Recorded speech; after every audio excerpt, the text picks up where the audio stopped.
It's thinking about it.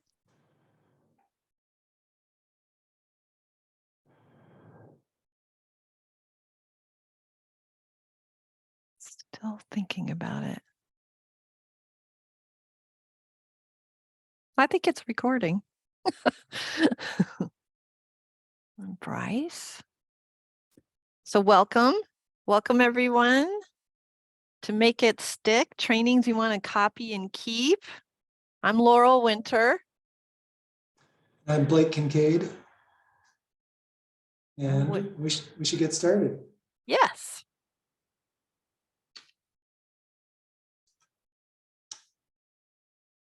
So I'll start by introducing myself and kind of what our brief outline is here.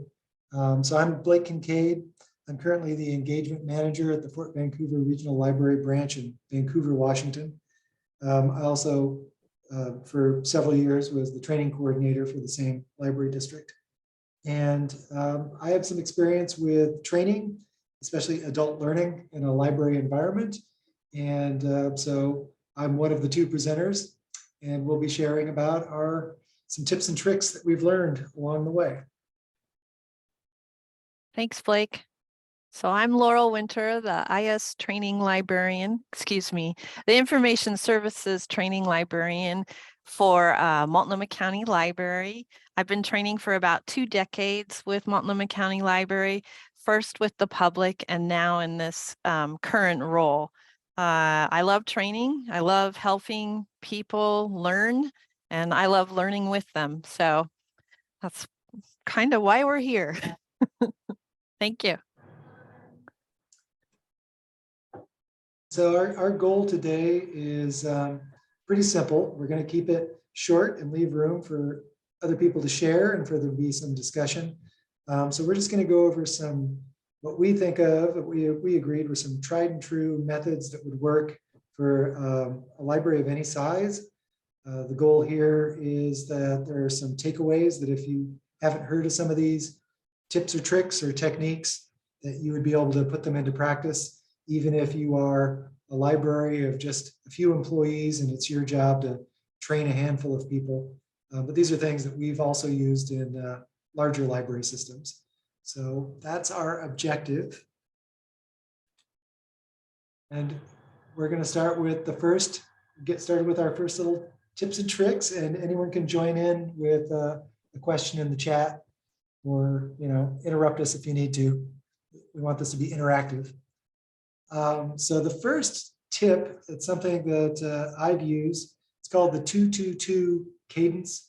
It comes from a lot of different resources, and you'll find maybe some different numbers used, so you can modify this however you need. But the idea is that in order for something to stick, which is where we got the name for this session, in order for a training to stick and for the lessons to actually be put into action, it's important to build in a kind of a cycle.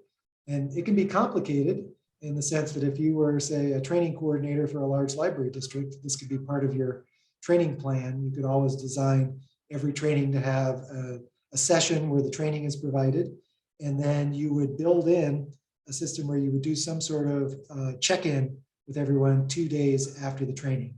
And that could be like an email follow-up where you simply remind people of the main takeaways. It could be, you could use sort of a technique of sending a copy of the slides 2 days later, but it makes a connection over time with the content of the training. So 2 days later, there's a certain part of the brain that is still connected to the material from the training, but if people haven't had a chance to put anything into action, it sort of reminds them and gets them to review the material in a period where it gets it into more long-term memory. And then 2 weeks after the training, this is where we get the 2-2-2, but it could be a different number. This is just the most common one. 2 weeks after the training is generally a time where what I would do with my training plans is this would be where I would check in with people about follow-up commitments or something. So if you build something into a training where you have people write down one thing they're going to do differently based on the training, you could use that as the excuse to follow up in 2 weeks and say, so this is a reminder to review that thing that you wrote down at the training that you said you would do differently because of the training. Have you been doing that? Just an opportunity to check in. It could also be an offer to have people share with the group. So it could be like an email, invite people to respond to the email thread about something that has worked for them in the training. But it's a method to, once again, have people re-engage with the material on a cycle, but this is a longer period of time. And then the ideal version involves a kind of in this case, a 2-month check-in. So the 2 days, 2 weeks, 2 months. The 2-month check-in is really about the ideal cycle of review. So you could use that as feedback for the training, or you could use that as your own feedback mechanism for reviewing how effective the training was, to get people to say, did this training actually make a difference? What about the training could be fixed? But once again, it also re-engages people with the content. And at that point in time, after 2 months, either the training has had an impact or it hasn't. So the 2-month one is really your final point at which you could figure out whether your training has made a connection and has changed the behavior or done what's necessary. And so from my experience, when this can be built in, even on if you're just a supervisor training an individual staff person, if you can remember to check in with the staff person about the material that you reviewed and do it more than once, and keep in mind this time difference between just a few days and then a period of a few weeks and then a period of a few months. That's a technique that has been tried and true, proven. There is research that supports that this helps adult learners to remember things. And if your training is meant to produce a change in behavior, then this is a way in which you can check in and see whether your training has been successful. And now Laural has a much more specific example of how Laural's been using a check-in like this. Yes. Thank you, Blake. Let's see. So at Multnomah County Library, we have folks shadow 16 hours before they're alone on the public service desk. And so they shadow the first 8 hours. They're observed and helped by someone shadowing them. And then the second 8 hours, they drive the transactions and they're shadowed and helped. And so they don't have to do it over an 8-hour period. They can break it up over 4 to 2 hours, however management needs to do it. And the shadowing, I think on the job training and shadowing really connects with the materials the first 2 days and 2 weeks. Really shadowing and talking to your colleagues about your favorite databases or whatever it is, or their favorite local resources, helps them reconnect with the material and remember. I hope. I am noticing it does help though. And then also Multnomah County Library, we have an information services roundup, usually 4 to 6 weeks after their initial training. And we get feedback then. We ask them, how's it going? And we cover juicy reference questions, a juicy reference workout. And then also we have time practicing in the ILS. And then 2 to 4 months after we've trained them, I go and check in with them, have a meeting, and shadow them. And the shadowing is not evaluation. I'm just really checking in, making sure they feel okay and that things are working well. And I tell you, every time I do that, I learn something new about how training connected with them. So, thanks.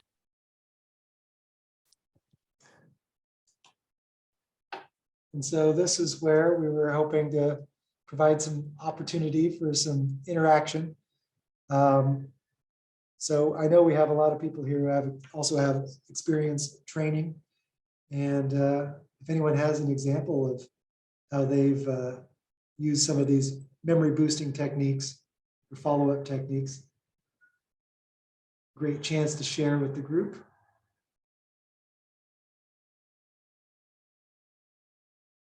Chat, or you can just jump in and start talking. Raise your hand.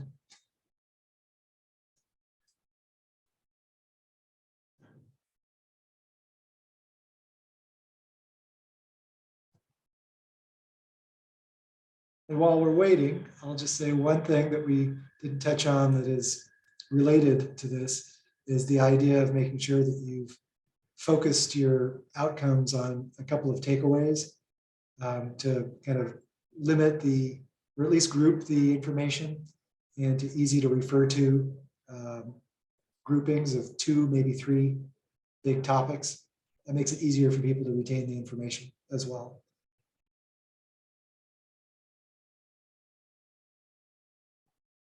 So Lori Moore checks in right after the training.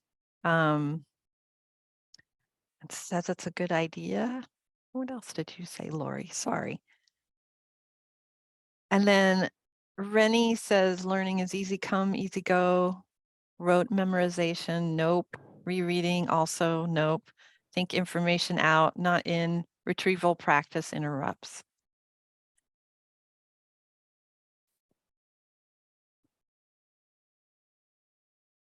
Those are good ideas. Thanks.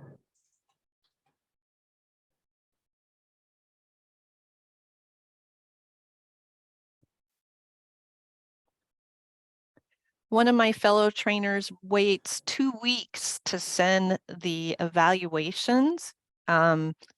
She wants folks to try out the things they've learned and see if it's really connecting for them, and then fill out evaluations. So that goes in with the 2-week period. Let's see, Claire, I haven't checked in on a formal schedule before, more like I remain available for questions and ask how it's going. Excellent, thanks. Am I supposed to read the, maybe I'm not supposed to read the chat. We all just look at the chat? What do you think?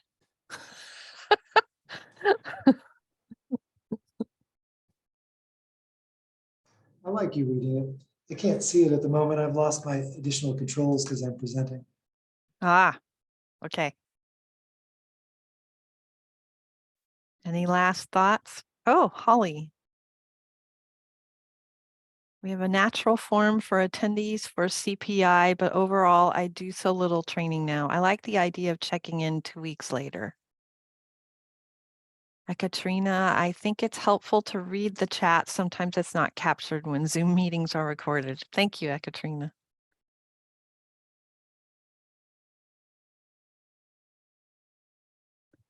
Let's see. Jill Adams, I had this many years ago. Trainees can opt in into self-rating where trainees can self-rate and make note of where they want to improve. Oh yeah. And some folks do it pre-training and then post-training. I have a survey at the beginning, at the end. Yeah, I did a training once with that. Cool. It was all for trying to increase comfort level, helping patrons with tech questions. And so we did a self-assessed comfort level before the training and then a self-assessed comfort level after the training. And we use that to measure the effectiveness of the training. Good idea. But we framed the training as being for helping staff feel more comfortable, which can only be assessed by the staff people. So we sort of, that only works for a certain type of training where the outcome is something where it's a self-assessment, what you're actually trying to accomplish. A change in self-assessment. Right. I think it could work in staff and public. Any last thoughts?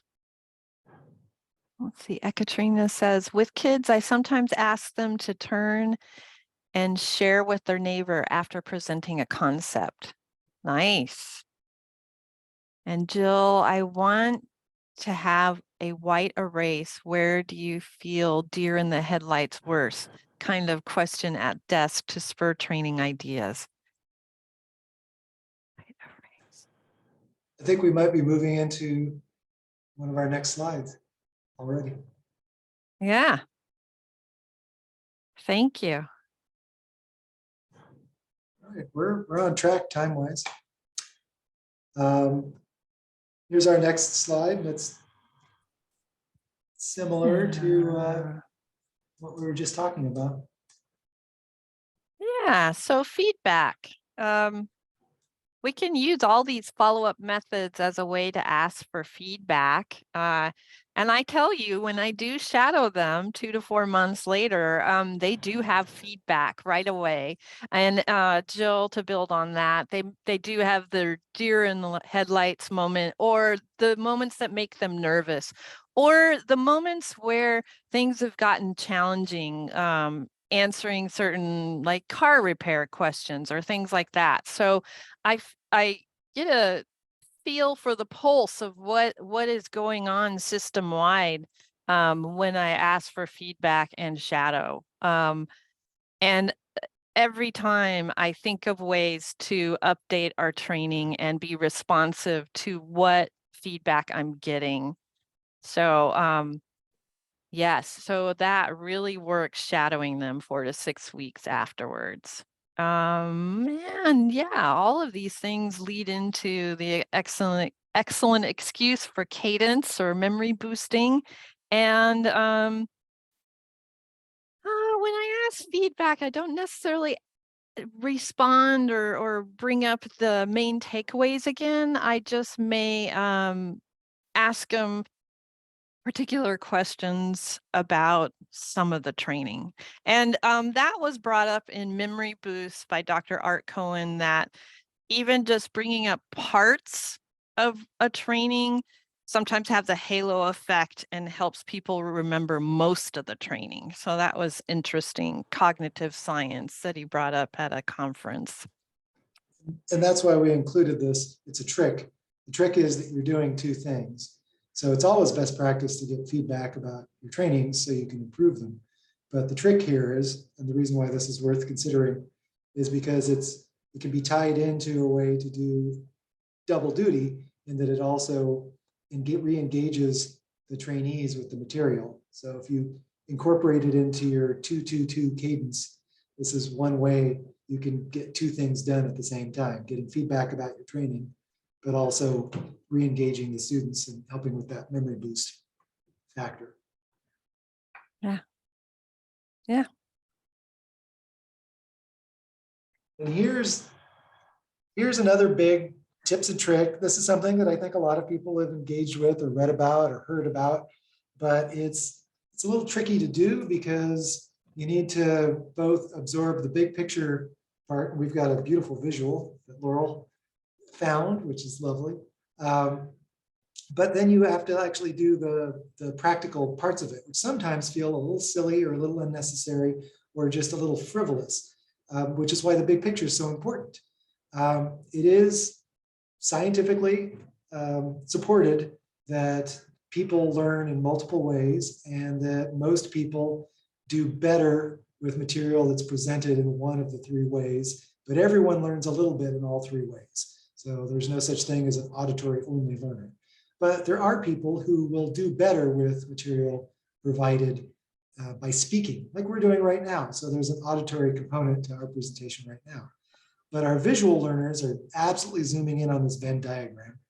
And Venn diagrams are great. So I just called attention to it because I want to make sure our visual learners are engaged with the training. And so we have auditory, visual, and kinesthetic. And unfortunately, with this virtual presentation, it's a little difficult to really engage with the kinesthetic learners. If we had a more elaborate setup here, we could have a camera where I could jump up and jump around. And even though that's not like, or I can wave my hands, I guess, that's not you being kinesthetic. It actually does. It's one of the things that will engage that part of the brain. Or if our visual thing, there's a little bit of movement, but ideally the kinesthetic piece is what now people talk about as fidgets or other hands-on elements to a training. It could be that idea that you have role playing, which sometimes people react negatively to. So there are other ways you can describe that, but having people act out scenarios or read out loud or take turns responding, question and answer actually has a kinesthetic piece to it because it requires people to physically respond. You might think it's an auditory aspect, but it actually is kinesthetic. In auditory, one thing that people overlook is having multiple speakers, which we're trying to do today. So that's not just one voice droning on and on. As much as we try not to drone, you can't replace the change of having a different speaker. And the tactile piece, I feel like myself, I've had to fight against the anti-paper aspect for trainings, and I always try to have a handout, not because I believe in handouts or that that's the only way to provide a training, but because I feel like it addresses some of the tactile learner piece, to have a piece of paper to fidget with during the training. And then the visual learners, they always have something they can look at. So this is one of those things where the big picture sounds really abstract, but it can be as simple as having a paper handout with your training. And then I think Laural maybe had. Yes, I have something to add to this. Learning styles. One of the trainings I went to at a conference presented by the Association for Talent and Development conference had something about visuals. It was a whole session presentation about visuals. And one of the fun facts that I saved from that training from like 5 years ago is that the brain keeps 1,500 images alive every year. So we hold on to 1,500 images. So having images in our presentations helps besides the visual learners, but it will help us retain, I think, because we're going to remember those visuals. I still remember visuals from that session. It's just so interesting. Science, right? So thanks, Jill. So handouts. I have a big opinion about this. I think it's a sign of respect to give folks a handout at a presentation, a training. I know for a while we were very concerned about the green aspects of printing paper, but as Blake pointed out, it's something that folks can look at if they're visual learners, if they're tactile, they can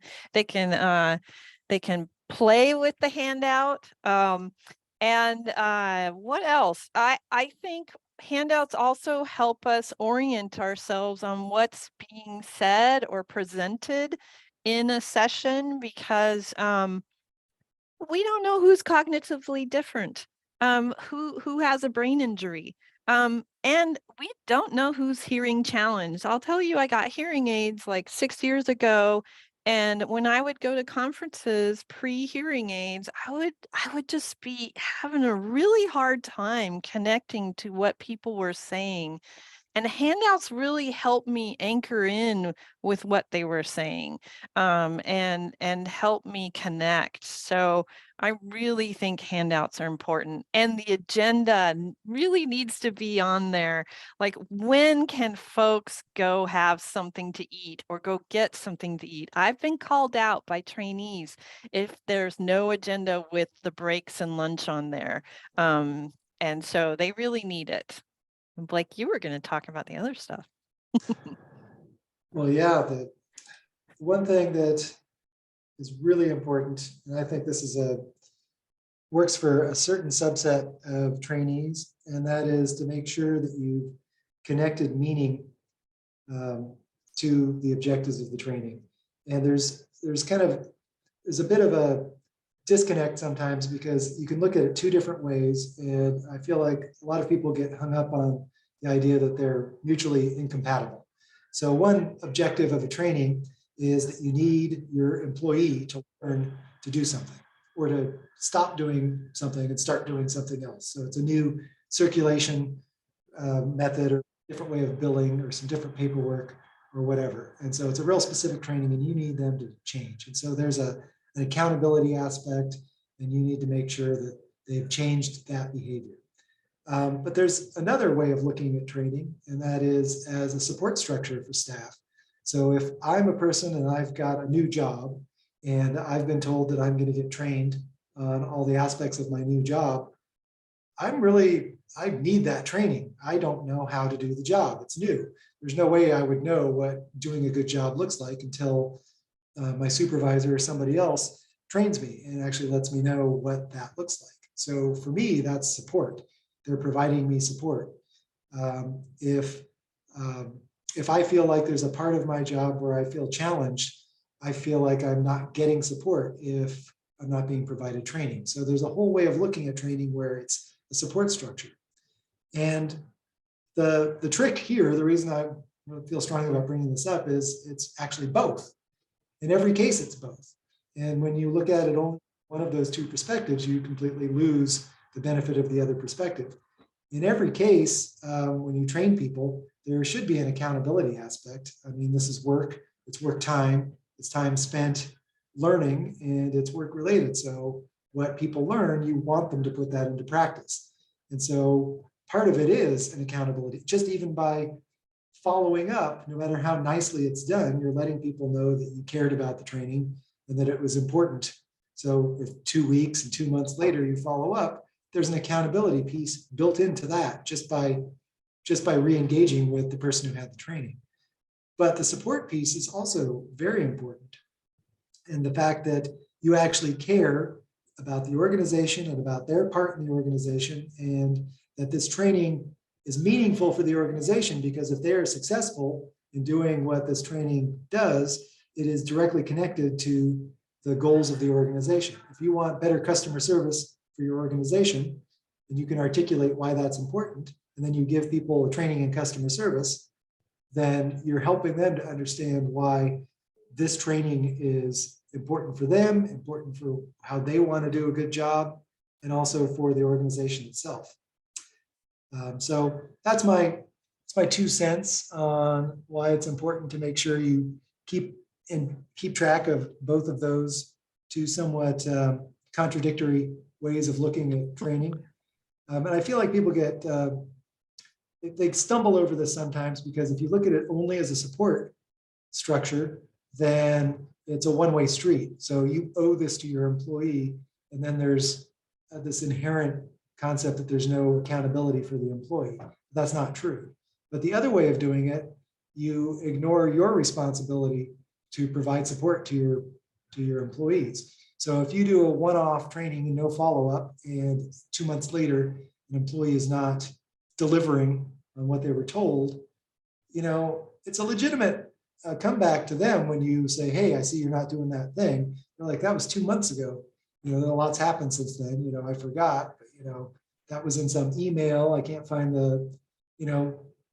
you owe them a little more than just a drive-by training or an email about something. So our role as trainers and supporting staff is also a legitimate concern. So we should keep both elements in mind. And connecting meaning, it's on this slide too. And so the connecting to meaning, for most adult learners, not everyone, but for a majority of adult learners, a training is going to be more successful if the employee sees a reason why they want to do the thing they're being trained to do. So it could be for some people as simple as, I'm going to fire you if you don't do it.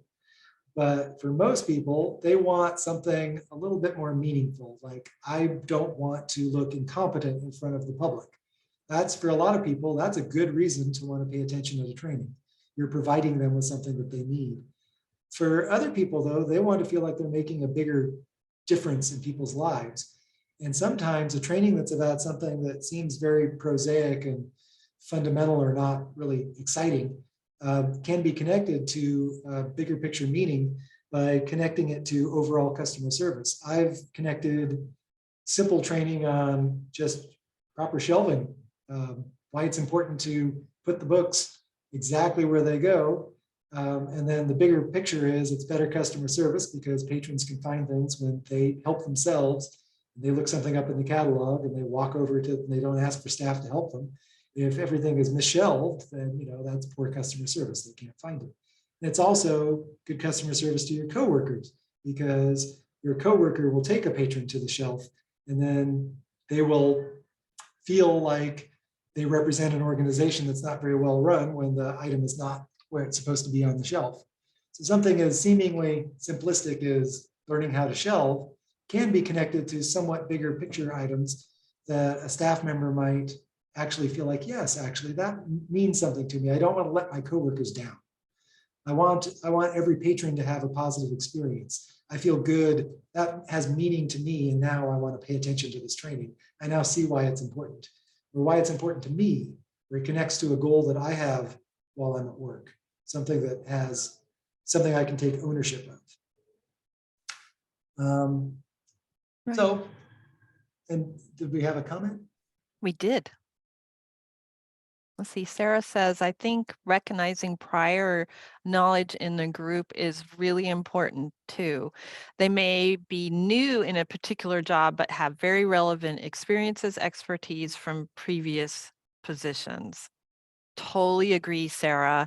That's why sometimes when I talk about the reference interview, I bring up that it's a customer service conversation because I like to respect that trainees may be doing customer service in totally different fields than library world. Yeah, totally makes sense.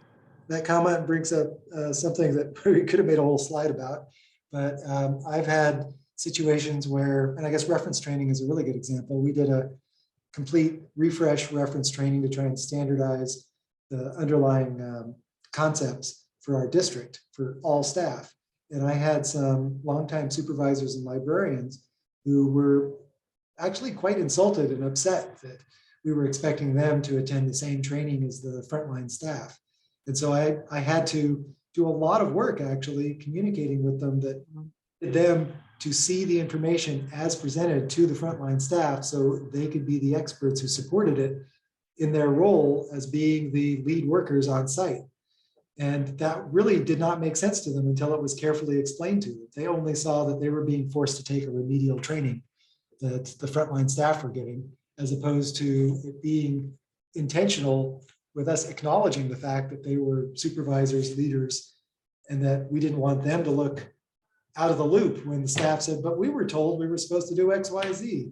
And then they didn't know that. And once it was explained to them, like, oh, I get it. And then I also had to explain to them we couldn't do a whole separate fake training just for supervisors and librarians because it was inefficient, where we pretended that it was different material when it really was all just the same stuff. Well, and we it's also, sorry. It's also an opportunity for them to network with the frontline staff when they attend. And we acknowledge them in the room as experts to share in the material as we discussed it. So once they actually attended, they could see that they were being respected in the training. Nice. Yes, I love that comment. Thanks, Sarah. And we did a really good job getting through our slides. We wanted to leave at least 15 minutes for discussion. But we've got a little bit more than that. We were hoping that either the topics that we brought up we could talk more about, or kind of like the comment we just had, people may have some other tips and tricks to share, but we're happy to riff on other topics if people don't want to jump in and talk. Just want to use the comment section. Sarah raised her hand. Go ahead, Sarah. Hey, yeah. I was wondering, so in the curriculum development that I do, I'm often looking for video. And I feel like I do not have great search strategies for finding relevant video content that is like from good sources. It's not always practical to like make the videos yourself. So I'm just wondering if anybody in this group has like good search strategies for finding video for trainings. That's a tough one. I've had terrible luck. I mean, I can think of some videos that I found that didn't work, they can be distracting. Third-party videos that you didn't produce yourself or weren't produced for a library context, sometimes the smallest element that hits people wrong can be a total distraction from the underlying topic. I had one where I found stick figures. It was about a management topic, and it was all stick figures, but all of the stick figures were male stick figures. And I couldn't find anything better. And I figured stick figures was about as neutral content as I could get, but it had the underlying management concept perfectly illustrated. It was like 4 minutes long.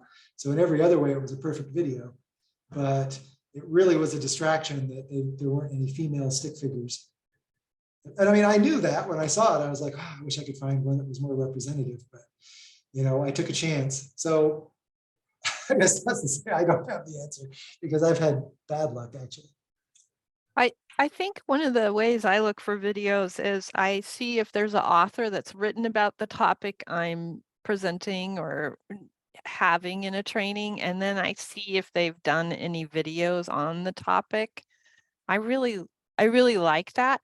I don't have any other tips though, Sarah. I'm really lucky my co-trainers in our department sometimes make videos, cartoon videos that are pretty nice. Sarah, we might be able to hook you in with them to help you do that if you're interested. Yeah. Let's see.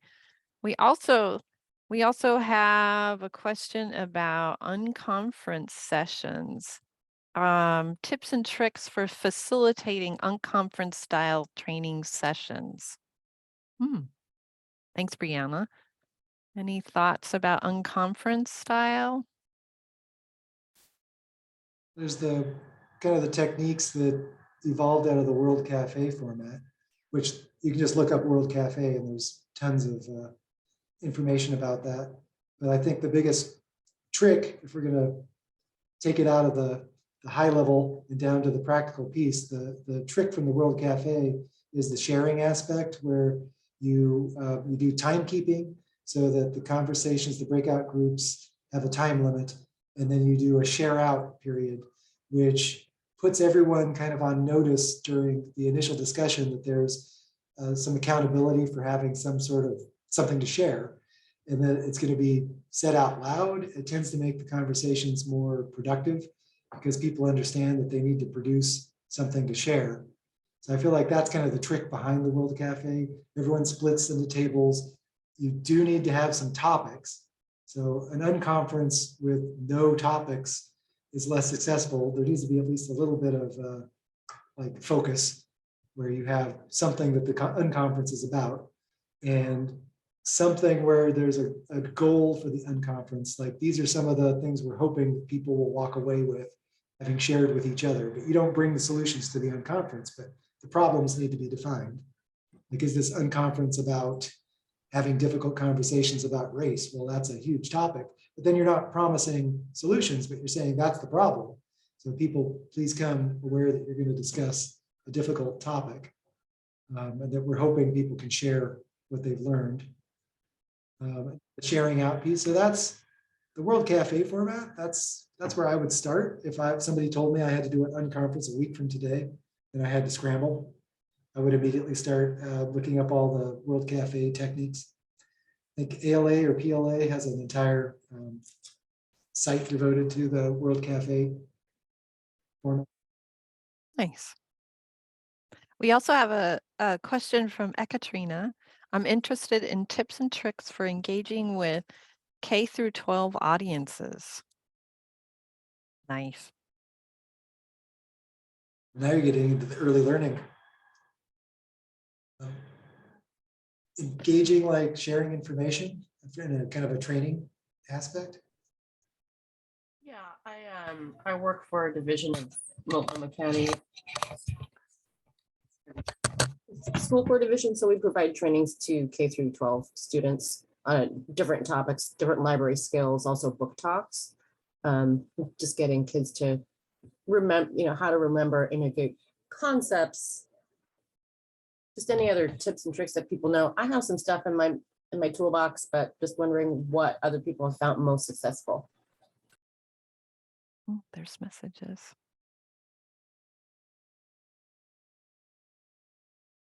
Oh, and then tips for working with older.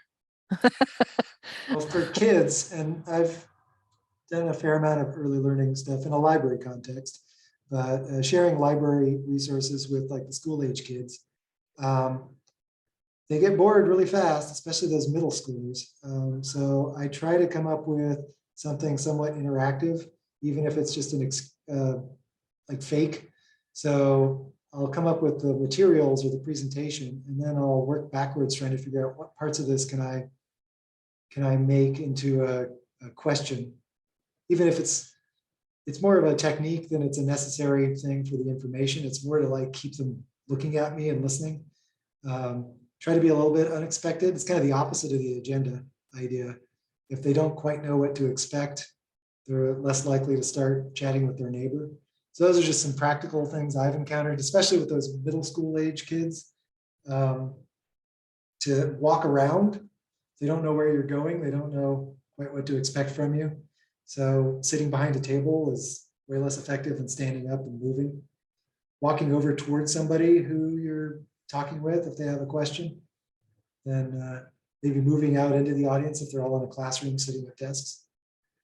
Pointing out things in the class and trying to relate them to the topic you're talking about, asking them what they're studying, and then trying to relate that to some resources.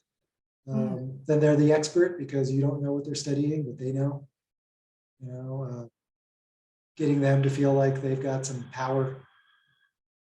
Being self-deprecating works with middle schoolers specifically. The younger kids have way more respect, but once you get into the 11, 12-year-old range, that's just stuff I've learned from personal experience. I think I would add with teens and with children, they've had adults talking at them all day sometimes. So it's always good to think about how to make it more discussion oriented for them, to keep them engaged. But Bryce brings up keeping K through 12 engaged, piggybacking on what you're saying too, like not have them not sitting in the same place for a while, even just getting up and sitting down somewhere else can help reset their brains. And also like every 5 to 20 minutes, I kind of go by their age and the number of minutes of when this happens. And we have found, I've found in training materials that you really should do things in 20-minute chunks, and then do something different. And that's probably more adult learning, but I'm sorry, for kids and everyone wants something different after 20 minutes, not the same person talking or doing the same exact thing. And then Jill Adams suggests have them write something about it and put a post-it on a wall and walk to the topics. Yeah. And then Sarah Ryan says, if you're demonstrating something online, have them be the ones to come up with what you're searching for, and +1 to moving around. Yeah. And thanks, everyone. Those are good tips. We have a question, though, about tips for training older workers. I'm thinking folks over 70 who may be coming back in from retirement.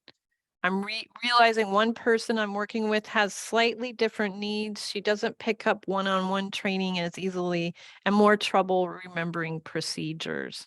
Thanks, Claire, for putting this in there. Yeah. Oh, I was going to add a tiny bit of context real quick. Sure. This is someone who had a career. They're very intelligent, but our brains do change as we age. There's, I've heard about this with my grandparents too. There's slightly different psychology and needs.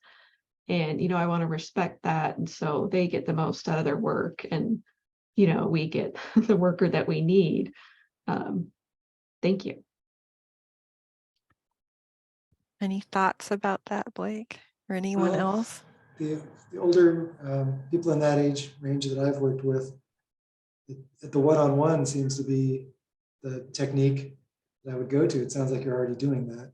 In large classrooms, that's where the older patrons or learners, it seems to be a challenge. I've found if you have extra staff, where somebody can walk around the room while somebody's presenting and do more like one-on-one interactions. But I can see you've got a more specific scenario where you're already doing the one-on-one. I don't know if there's anything you're not already doing, because depending on what their current learning style might be, maybe they do need more handouts to take with them to remind them, or more things written down, but that might not work for a particular person. Relating it to something that they can repeat, it's more like trial and error. If you have somebody who's really having some memory problems already, it might just be trial and error where you can find that hook that actually works for them. I mean, I've had a lot of older people in my personal life where they have different memory problems and they do really well on some topics. And if you can relate things to those topics, then they seem to retain information better, things they care about, have energy around. But it would be unique to that person. And more so actually doing the tactile learning, you know, like Blake saying, having them try it out, having folks around to assist. Yeah, sorry, I don't have more Claire, but thanks, Blake. That was good. But frustration is the other challenge. So, I mean, an adult who is maybe is not as sharp as they were 20 years ago, there's a certain frustration level that you're not going to have with a child who, you know, is on an upward trajectory. So the older learners can be easily frustrated. So I feel like it's also super important to keep emphasizing that, you know, we're doing fine, we're in this together. You know, this is a complicated topic. That's what I always do. I always keep saying, yeah, you know, computers are hard if you're learning it for the first time. Everybody has to learn at some point. A lot of the older learners I've worked with struggle with basic computer skills. So if the thing that they want to do is something online, sometimes it's just getting them to understand a left click versus a right click can be a hurdle. And doing that in a way that's kind and considerate and doesn't give them a feeling of inferiority or frustration when they know that like a 10-year-old can do this, and emphasizing that, you know, this is new for you. This is something that didn't exist 20 years ago. It's perfectly normal for this to be difficult to learn. Yeah, thank you. I have done some of that, so I'm at least feeling good about that. I saw someone also had a good comment about visuals for reinforcement, especially with step-by-step screenshots. And that I have written out more procedures so that they have something to reference. But adding screenshots might be the next step. And Claire, Jill Adams mentions if you need to do a mass training for older folks, what about having pods in different areas of the meeting room, and then they can gravitate to whatever topic it is or training aspect that's difficult for them. And this is kind of something they call cafe learning too. You have the different procedures in different areas and they move around the room trying all the different things, rather than fits all head talking. You mean talking head, I think, Jill. Thanks. Yes. So kind of cafe learning. Oh, and then Bryce mentions trying to attach the schema to something they know. This old thing is like that old thing. Yeah, you know, when I was teaching email to folks, the public, I pointed out that email is one of the hardest things we learn to do technologically. I mean, it has so many steps, so many moving parts, and so I just wanted to ease their minds that it's difficult what you're trying to do. It's not you, it's hard. It's like when I bring up a difficult database like the Oregonian. Sorry, it is a tricky database. And I like to point out to new learners, you know, this is new, you're learning, and this is a tricky database. So whatever it is you're trying to teach them. Yeah, because the frustration level is there. Let's see. And there were some other youth-oriented comments here. Like one about reading a 3-minute book for Ekaterina. Reading a 3-minute picture book that appeals to the age level. And oh yes, even high schoolers can really focus and get ready to listen when you do open with a 3-minute picture book. And then another one for youth from Rennie is to make it game-based and to allow for free spelling and other forms of expressions that aren't commonly accepted in academic settings, like rap. Nice. And also don't embarrass someone who doesn't yet know something. Scoot the focus away and help them save face. Nice, nice, Rennie. And Lori Moore points out there are good step recorders for Chrome and Windows. So maybe that would help developing the screenshots and all the other methods you're trying to show someone. Oh, and Rennie says drawing improves focus and deepens learning. And it doesn't need to be a copy from their notes. It can be imagine how you will use this today. Oh, nice.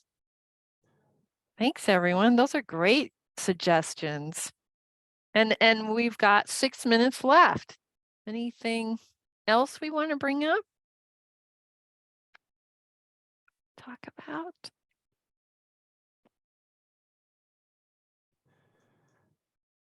I'll stop presenting. Yes. And I'll stop recording. Yeah. Let's see.